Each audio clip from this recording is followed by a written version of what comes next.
kasantuwar yanzu zamanin da muke ciki zamani ne na social media, zamani ne na siyasa, zamani ne da samari suke shiga kowane bangare a dama da su. Hakan ya sa wutar gaba da kuma wasu abubuwa suka kara a tsakanin samari. Zaga yanzu an waye gari mutane suna bude account da sunan wasu kawai don cin mutunci ko zage-zage ko kuma mai da martani ga wasu mutanen da ba su iya mai da musu martani kai tsaye ba. Hakan wasu yana cutar da su, hakan kuma wasu suna more rayuwa da suna kuntata wasu. Don haka a yau muka yi bidiyo da zaka gano irin waɗannan mutane da suke boye kansu suna cin mutuncin al'umma ko kuma suna zage-zage ko kuma suna abin da bai dace ba a social media. Tun daga kan Facebook, WhatsApp, Instagram, lambar waya, tun daga kan kira ko kuma sakon message. Mutanen da suke irin wannan akwai hanyar da zaka iya gano waye yake ma wannan abu. Tun daga kan location ɗinsa, daga wacce ƙasa yake, daga wacce jiha yake, daga wacce local government yake, a ina yake kiranka, da wani night yake amfani, da wani layi yake amfani, daga wani lokaci yake, duka zaka iya gano bayanansa kai tsaye. Don haka yau insha Allah ku kasance da mu har zuwa ƙarshen bidiyo don ku ga yadda bayanin zai kasance.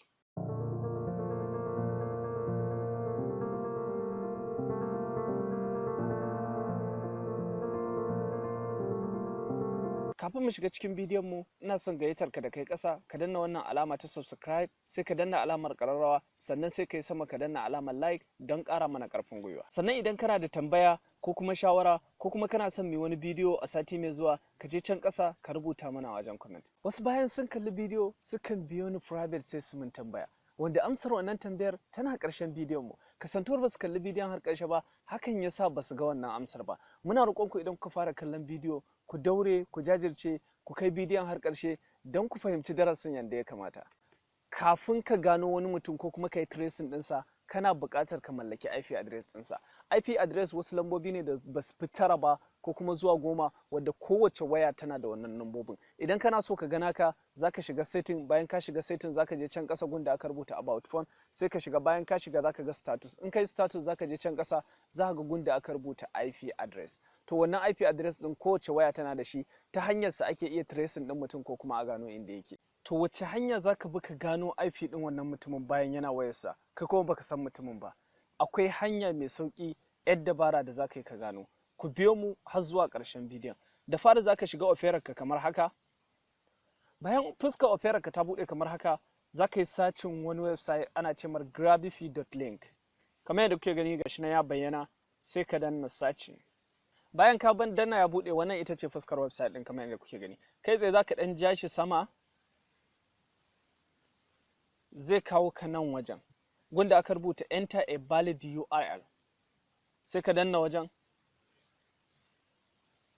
ka rubuta duk abin da kake so, sunanka, sunan ƙasa, sunan jiha, duk abin da kake so. Ni bari in rubuta sunana.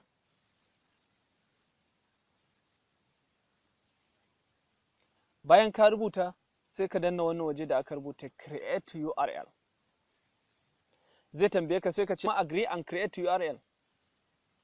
Bayan ya gama sacin, wannan ita ce fuskar da zai kawo ka. In ya kawo ka wannan fuska, sai ka yi ƙasa, za ka ga bayanai nan duka ya kawo ma, amma wanda ya dame ka shine gunda aka rubuta new URL. Gashi nan new URL. Wannan new URL ɗin sai ka yi copy ɗinsa. Bayan ka yi copy ɗinsa, sai ka je ka tura mutumin a inda ya dame ka. Misali idan a WhatsApp ne, sai ka je WhatsApp ka tura mar. Idan a Facebook ne, sai ka je Messenger ka tura mar. Idan ma lambar waya ce, sai ka tura mar a gun message. Ka tabbatar ka tura mar wannan da wasu kalamai da za su ja hankalinsa ya ga ya buɗe wannan link ɗin. Misali duk kalaman da ka san za su ja hankalin ɗan adam. Misali in kalaman siyasa ne, ka ɗan mar kalamai na siyasa. Dukkan abin da ka ga ya fi tafiya a kai, sai ka mar irin kalaman. Mu gwada, bari in gwada a Facebook, ko kuma barin gwada a WhatsApp. Na zaɓi wannan shi zan turawa, zan buɗe shi kamar haka, zan yi paste ɗin link ɗina kamar haka, zan tura mar. Bayan link ya shiga, zan jira zuwa wasu awanni da nake tunanin kamar zai iya buɗewa a wannan lokacin. Misali mu ɗauka ya buɗe, mu ɗauka yanzu ni ake so a nemo, bari in danna link ɗin in buɗe.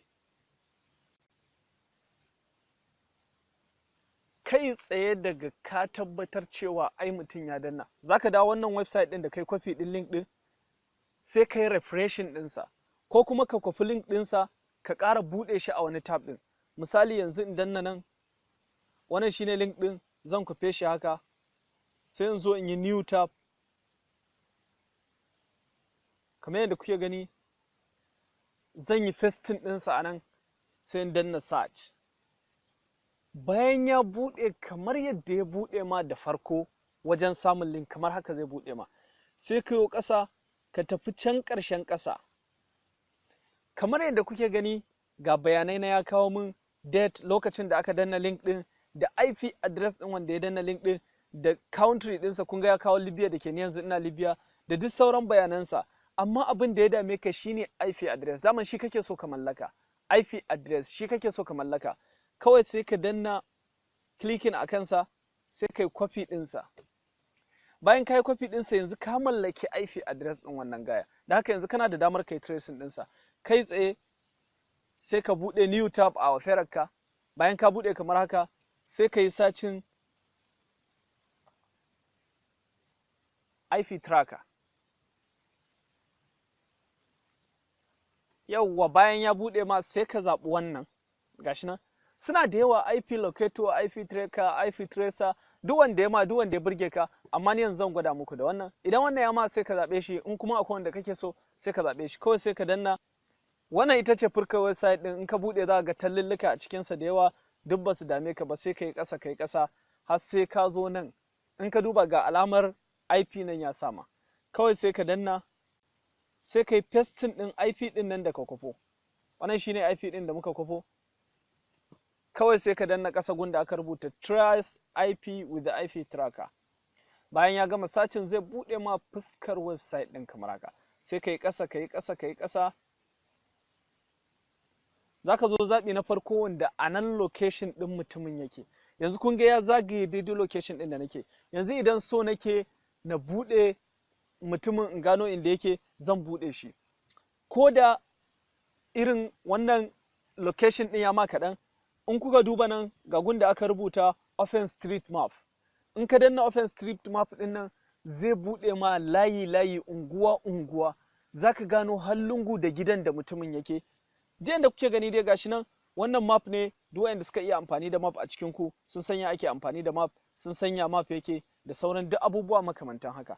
Nan kuma in kayo ƙasa IP address ɗinsa, bayanansa, kamar nan yanzu continent ɗin da nake ina Africa, country ɗin da nake Libya, capital ɗin da nake Tripoli, a cikin state ɗin da nake Tripoli, a garin da nake Tripoli.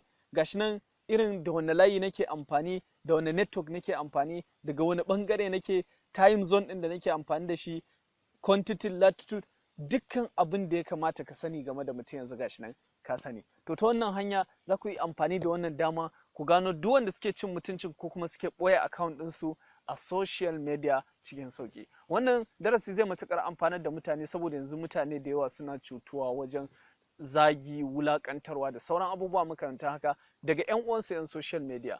Wassalamu alaikum warahmatullahi. Wannan shine ƙarshen darasin.